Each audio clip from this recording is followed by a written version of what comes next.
বিদ্যুৎ ও জ্বালানি আমাদের দৈনন্দিন জীবনের অপরিহার্য অংশ। আমাদের ঘর, কর্মস্থল, শিক্ষা, চিকিৎসা থেকে শুরু করে প্রায় প্রতিটি ক্ষেত্রেই এর ভূমিকা অত্যন্ত গুরুত্বপূর্ণ।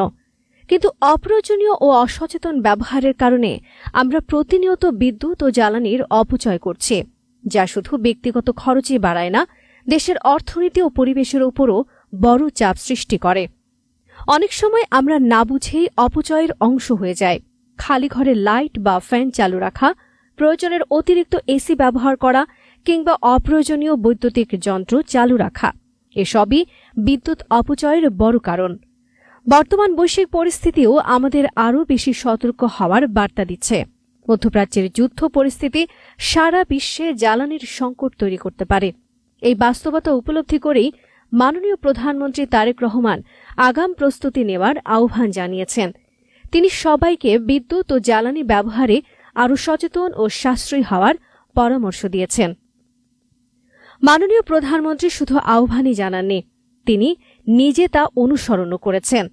বিদ্যুৎ সাশ্রয়ের অংশ হিসেবে তিনি সচিবালয়ে নিজের কক্ষের অর্ধেক লাইট বন্ধ করেছেন এবং শীতাতপ নিয়ন্ত্রণ যন্ত্রের তাপমাত্রা 25 ডিগ্রির বেশি রাখার উদ্যোগ নিয়েছেন।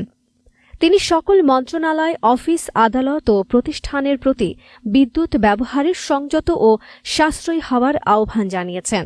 জ্বালানির অপচয় রোধে তিনি নিজেও অতিরিক্ত গাড়ি ব্যবহার সীমিত করেছেন, ব্যক্তিগত গাড়ি ব্যবহারের সিদ্ধান্ত নিয়েছেন এবং মোটর কেডের গাড়ির সংখ্যাও কমিয়েছেন। তিনি নিজে আগে নিয়ম মেনে দৃষ্টান্ত স্থাপন করেছেন, তারপর অন্যদের তা অনুসরণ করার আহ্বান জানিয়েছেন। তাই এখনই আমাদের সচেতন হতে হবে।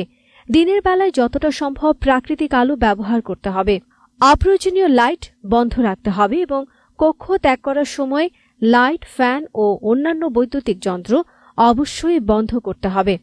এয়ার কন্ডিশনার ব্যবহার করলে তাপমাত্রা 25 ডিগ্রি সেলসিয়াস বা তার বেশি রাখলে বিদ্যুৎ খরচ অনেকটা কমানো সম্ভব। তাছাড়া বিদ্যুৎ সাশ্রয়ী বাতি ও আধুনিক সাশ্রয়ী প্রযুক্তি ব্যবহার করলে দীর্ঘমেয়াদে খরচ কমে এবং জ্বালানির অপচয়ও হ্রাস পায়।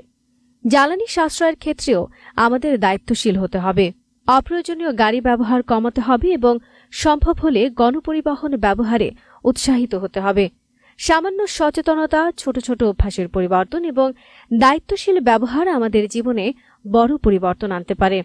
দেশের সম্পদ রক্ষা, অর্থনৈতিক সুরক্ষা এবং পরিবেশের ভারসাম্য বজায় রাখতে বিদ্যুৎ ও জ্বালানি সাশ্রয়ের কোনো বিকল্প নেই। আসুন আমরা সবাই অঙ্গীকার করি, বিদ্যুৎ ও জ্বালানি সাশ্রয় করব নিজের জন্য, পরিবারের জন্য এবং উজ্জ্বল ভবিষ্যতের জন্য।